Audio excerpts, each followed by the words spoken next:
But صاحب پھر آپ کے والد صاحب سے کیا چاہتے تھے اور کس چیز کا انہوں نے؟ میرے والد رفیع بٹ پاکستان بننے سے پہلے انڈیا میں لاہور میں سرجیکل انسٹرومنٹس کی انڈسٹری تھی، لارجسٹ ان انڈیا، اور میرے والد مسلمانوں میں پہلا مسلمان تھا جس نے بینک بنایا تھا، مسلم بینک بنایا تھا 1936 میں 29 سال کی عمر میں، اور حبیب بینک اس سے 4 سال بعد بنا تھا۔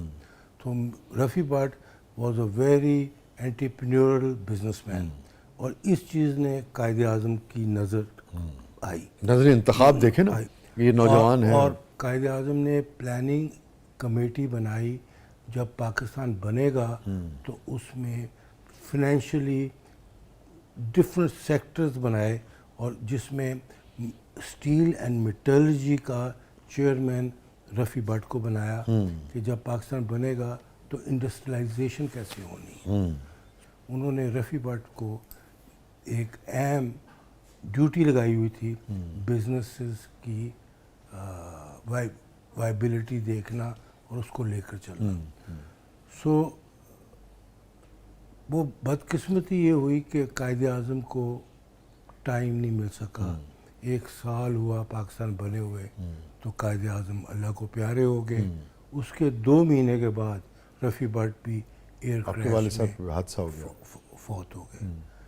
تو اور یہ جو پلاننگ کمیٹی اور جو پاکستان کی اکنامک پروگریس کرنی تھی، یہ ہسٹری میں چھپ گئی، دفن ہو گئی، لوگوں نے بات بھی نہیں کی ٹل 35 ایئرز بیک، جب میں نے ریسرچ کی اور ریسرچ کر کے وہ ڈاکومنٹس نکالے، لیٹرز نکالے آرکائیو سے، تو پھر دوبارہ یہ وہ کتاب بنی، کتاب لکھی گئی، اور دوبارہ پھر اس پہ بات ہوئی۔ یہ فرمائیے، اب چونکہ آپ جانتے ہیں کہ کئی طرح کے معاشی ویژن ہوتے ہیں نا، کہ آپ جب معیشت میں آگے بڑھنا چاہتے ہیں ایک بزنس مین کی حیثیت سے بھی، تو آپ انڈسٹری کے تھرو جانا چاہتے ہیں، ریئل اسٹیٹ کے تھرو جانا چاہتے ہیں، سپلائی چین کے تھرو، کئی طریقہ کار ہے نا، کئی انڈیویجول بھی، کئی بزنس ہے۔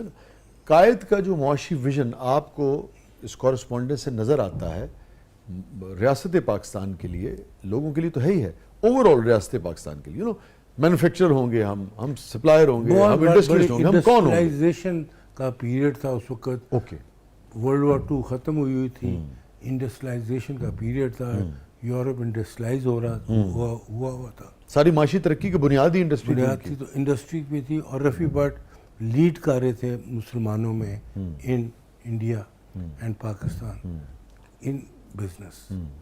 تو آپ کو ان خطوط سے آپ کیا سمجھتے ہیں کہ انڈسٹریل پاکستان یا ایگریکلچر پاکستان؟ انتہا کی انڈسٹری میں جانا چاہتے تھے، اور یہاں تک کہ جب پارٹیشن ہو رہی تھی تو قائد اعظم کی سوچ یہ تھی، اور کہا اس نے کہ why can't we be like America and Canada, یہ ان کی سوچ، ان کی یہ سوچ نہیں تھی کہ انڈیا کے ساتھ آپ کی اتنی انمیٹی ہوگی اور اتنی وارز ہوں گی، اسی لیے تو بامبے والا گھر بھی انہوں نے دیکھی نا رکھا تھا کبھی۔ تو ان کی سوچ یہ تھی کہ why can't be we be together.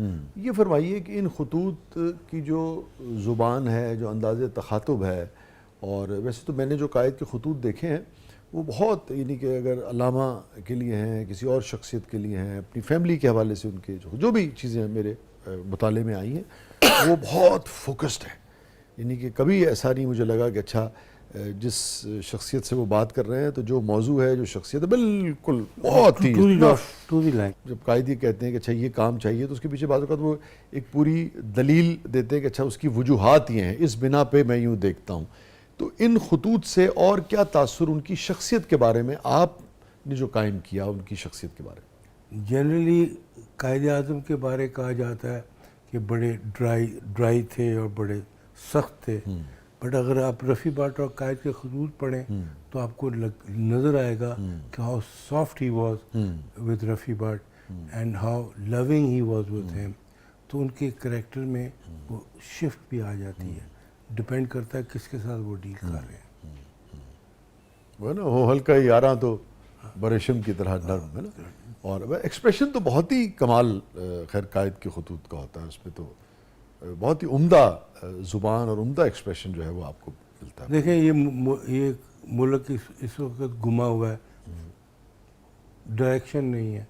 آپ خالی قائد اعظم کی گائیڈنس پہ چلے جائیں تو پوری ڈائریکشن ہے آج بھی پاکستان کی. آج بھی پاکستان کو کیا ہونا چاہیے, کیسے ہونا چاہیے, پوری ڈائریکشن ہے اگر ہم وہ کریں. شاہ جی, ابھی اپنے قائد کے حوالے سے بات ہو رہی ہے, ان کے خطوط کے حوالے سے, تو جو ہمارے قائد اور رتی جنا ان کا جو بانڈ تھا, جو تعلق تھا, اس حوالے سے بھی ڈفرینٹ پلیٹ فارم میں رفیع صاحب ڈسکشن چل رہی ہے کہ کس طرح کا ان کا ریلیشن تھا, آپس میں کیا بانڈ تھا. اس حوالے سے آپ کیا کہیں گے, آپ کی کیا معلومات ہے؟ آج کل ویسے واقعی وہ بڑا محبوب موضوع ہاں جی, ہے, بہت ہر ڈسکس ہو آدمی رہا ہے. جو ہے وہ اسی پر. شاہ جی نے جس طرح کہا کہ ان کی ایج ڈفرینس بہت زیادہ تھا. رتی جب شادی ہوئی تو میرے خیال ہے جسٹ ٹرنڈ 18 تھی اور قائد تو 40 میں تھے. تو اور پھر رتی کے والد صاحب اور والدہ نے اپوز کیا تھا بہت, بیکاز وہ قائد اعظم کے دوست تھے. Ruttie was in love with him blindly, Quaid بھی تھے, بٹ بدقسمتی کے ساتھ as Quaid Azam had no time to give, اور وہ ریلیشن شپ چل نہیں سکا, اور بڑا ٹریجک ریلیشن شپ. جی ہاں, بہت ٹریجک ریلیشن شپ تھا. اینڈ دیٹ قائد بڑے اسٹرانگ نروڈ اور دل کو چیزیں لینے والے تھے.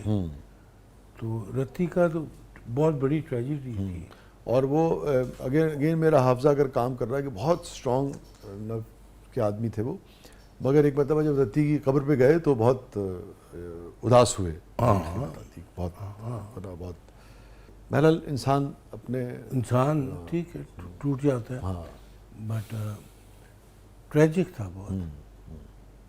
آپ کی والدہ قائد کی شخصیت کے حوالے سے وہ جو ملاقاتیں ہوئیں, یا آپ کے والد, ایک تو بہت پروفیشنل معاملہ چل رہا ہے کہ بھئی یہ آپ سے تقاضا ہے اور آپ یہ کیجئے قوم کی خدمت کے حوالے سے یا اسٹیٹ کے حوالے سے, ایک تو یہ چل رہا ہے.